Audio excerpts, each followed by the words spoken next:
কখনো পরিবেশে বা হচ্ছে সুন্দরভাবে উদযাপন করতে পারিনি, সেলিব্রেট করতে পারিনি। তো এই বছর আমাদের সোজাচারি যাওয়ার পর আমাদের এই প্রথম রমজান আমরা খুব সুন্দরভাবে সেলিব্রেট করার জন্য সবাই খুব প্রাণবন্ত ছিল এবং সবাই ছেলে মেয়ে সবাই হচ্ছে চাচ্ছিল যে হলগুলোতে সুন্দর করে লাইটিং করা হোক, হলে একটা আমেজের পরিবেশ তৈরি হোক। তো সেক্ষেত্রে আমি মেয়েদের হলগুলো সাজানোর জন্য প্রজ্ঞা স্যারের সাথে কয়েকবার যোগাযোগ করি।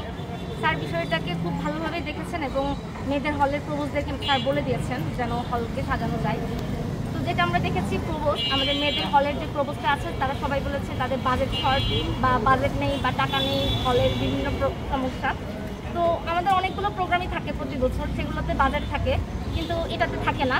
তবু আমি এটাকে খুবই ভালোভাবে দেখবো যে প্রফেসর সহযোগিতা করেছে এবং হলের প্রভোস্ট ম্যামরা হচ্ছে আমাদের অনুমতি দিয়েছে হলগুলোকে লাইটিং করার জন্য, সাজানোর জন্য। এবং মেয়েরা হচ্ছে ক্রাউড ফান্ডিং করে যেভাবে পেরেছে সহযোগিতা করে হলগুলোকে সাজানোর চেষ্টা করেছে, মেয়েদের হলগুলোকে। কিন্তু সেক্ষেত্রে হচ্ছে প্রশাসন কোনোভাবে আর্থিক সহযোগিতা করেনি। তো আমার হচ্ছে ঢাকা বিশ্ববিদ্যালয় প্রশাসন এবং হলের যে প্রশাসন আছে তাদের কাছে রিকোয়েস্ট থাকবে যে নেক্সট ইয়ার থেকে হল প্রশাসনের উদ্যোগে যেন হলগুলোকে সাজানো যায় এবং রমজানকে আমরা স্বাগত জানাতে পারি। আর সেক্ষেত্রে যদি বলে রাখি যে প্রথম রমজানে হচ্ছে আমাদের কুয়েত পৈতৃক হল এবং বঙ্গমাতা হল সাজানো হয়েছিল, গতকালকে হচ্ছে রোকেয়া হল সাজানো হয়েছে, আজকে সুফিয়া কামাল হল সাজানো হচ্ছে, আর আগামীকাল ইনশাল্লাহ শামসুন্নাহার হল সাজানো হবে।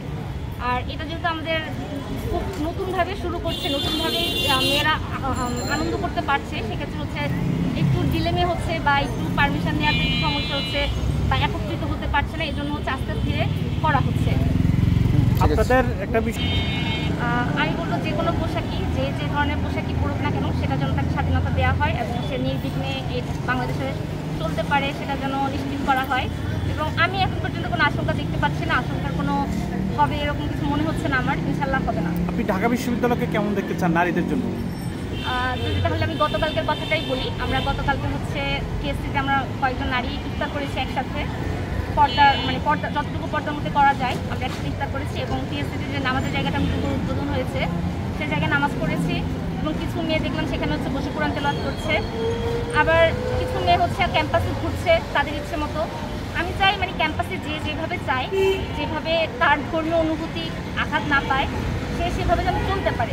তার পোশাক ডাজন্ট ম্যাটার, তার পড়াশোনা বা তার হচ্ছে ধর্মীয় অনুভূতি কোনো কিছুতে ম্যাটার করবে না, সে যেভাবে চাচ্ছে সেভাবে যেন চলতে পারে। হ্যাঁ, আমরা 2022-এ হচ্ছে টিএসসিতে নামাজের জায়গাটা করেছিলাম, তো তখন 24 ঘন্টা রাখতে পারিনি, ছাত্রলীগ সেটা ভেঙে দিয়েছিল। এরপর হচ্ছে কয়েকদিন আগে আমরা টিএসসিতে আবার নামাজের জায়গাটা করেছি, গ্রিন ফিউচার ফাউন্ডেশন বাংলাদেশ সেটা হচ্ছে বাস্তবায়নের সহযোগিতা করেছে। তো এই জায়গাটা হওয়ার পর আমার যেটা মনে হয়েছে যে প্রতিদিন যে পরিমাণ মেয়ে সেখানে নামাজ পড়ছে, যে আসলে এটা প্রতিটা মেয়ের